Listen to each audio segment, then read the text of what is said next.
Record వ్రతం చెడ్డా ఫలితం దక్కలేదని TDP భావిస్తోందా? ఏ లక్ష్యం కోసమైతే దిగకూడదని మెట్లన్నీ దిగేసి బీజేపీతో పొత్తు పెట్టుకున్నామో ఆ టార్గెట్ నెరవేరడం లేదు అన్న అసహనం ఆ పార్టీలో పెరిగిపోతోందా? ఈ మాత్రం దానికేనా అంత బెళ్లపిచ్చిందన్న భావన ఆ పార్టీ వర్గాల్లో ఎందుకు పెరుగుతోంది? అసలు ఏ విషయంలో టీడీపీ లీడర్స్ ఫ్రస్ట్రేట్ అవుతున్నారు? వాళ్ళు కోరుకుందేంటి, బీజేపీ చెయ్యిందేంటి? ఓసోస్ ఈసారి మనతోని మ్యాచ్ మామూలుగా ఉండదు. ఢిల్లీ లెవెల్లో బాబుగారు మళ్ళోసారి చక్రం గిర్రును తిప్పేశారు. మన పరపతి అరచేతి మందాన పెరిగిపోయింది.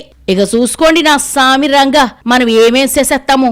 బీజేపీతో పొత్తు కుదిరినప్పుడు చాలా మంది టీడీపీ నేతల మధ్య ఇలాంటి చర్చలే జరిగాయట.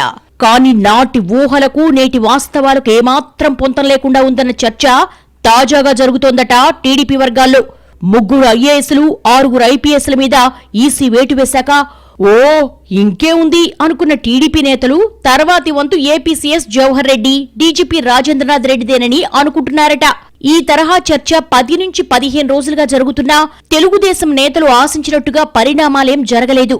ఖచ్చితంగా ఈ నెల 15వ తేదీలోగా సీఎస్ డీజీపీలను బదిలీ చేసేస్తారన్న ప్రచారం జోరుగా సాగినా ఆ సమయం దాటిపోయింది. మరోవైపు నోటిఫికేషన్ కూడా దగ్గర పడుతోంది. దీంతో అసలు సీఎస్ డీజీపీలను మారుస్తారా లేదా అన్న ఆందోళన పెరుగుతోందట టీడీపీ వర్గాల్లో. సీఎస్ జవహర్ రెడ్డి స్థానంలో ఆర్పీ సిసోడియా లేదా నీరబ్ కుమార్ ప్రసాద్ నియమిస్తారని, డీజీపీ రాజేంద్రనాథ్ రెడ్డి స్థానంలో కుమార్ విశ్వజిత్ లేదా మరొకరు వస్తారన్న ప్రచారం ముమ్మరంగా సాగినా వాస్తవంలో అవేమీ కనిపించడం లేదు. దీంతో ఇప్పటిక అదెంతవరకు సాధ్యం అన్న చర్చ టీడీపీ వర్గాల్లోనే మొదలైందంటున్నారు. ఎన్నికల్లో వైసీపీకి అనుకూలంగా అధికారులు ఏకపక్షంగా వ్యవహరిస్తున్నారన్న భయంతోనే బీజేపీతో పొత్తు పెట్టుకున్నామని, ఇప్పుడు మాత్రం ఎవరైతే తాము ప్రమాదకరమని భావించామో వాళ్లనే బదిలీ చేయకపోతే ఇక పొత్తుకు అర్థమే ఉంది అన్న అసహనం టీడీపీ వర్గాల్లో పెరుగుతున్నట్టుగా అంచనా వేస్తున్నాయి రాజకీయ వర్గాలు. నోటిఫికేషన్ సమయం దగ్గర పడుతున్నా పట్టి పట్టనట్టుగా వ్యవహరించడం ఎంతవరకు కరెక్ట్ అన్నది ఆ పార్టీ నేతల భావనగా తెలిసిందే. ఇక తాజాగా సీఎం జగన్ పై రాయిదాడి ఘటనను కూడా అధికారుల ద్వారా టీడీపీ మెడకు చుట్టే ప్రయత్నం చేశారని, ఎన్నికల్లో వాళ్లను కంట్రోల్ చేయకుంటే ఎలక్షనీరింగ్ కష్టమవుతుందన్న అభిప్రాయంతో ఉన్నారట టీడీపీ పెద్దలు. పొత్తు పెట్టుకుని కావలసిన విధంగా సీట్ల సర్దుబాటు జరిగాక కూడా కేంద్రంలోని బీజేపీ పెద్దలు ఇంత ఉదాసీనంగా ఉంటే ఇక అర్థమే ఉందని టీడీపీ అంతర్గత సంభాషణల్లో మాట్లాడుకుంటున్నట్టుగా తెలిసిందే. ఇదే సందర్భంలో మరో చర్చ జరుగుతోంది.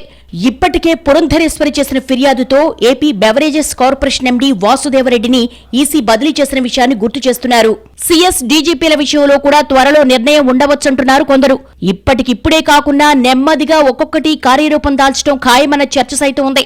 అలాగే కేంద్ర ఎన్నికల సంఘానికి ఎన్డీఏ కూటమి నేతలు వెళ్లి ఫిర్యాదు ఇవ్వడం కూడా కీలక పరిణామంగా చెప్పుకుంటున్నారు. ఈ క్రమంలో త్వరలోనే ఏపీలో కీలక పరిణామాలు జరగడం ఖాయమన్న అభిప్రాయం సైతం ఉంది. కానీ ఇది వాస్తవ రూపం దాల్చేంత వరకు నమ్మలేమన్న భావంతోనే ఉన్నాయట టీడీపీ వర్గాలు.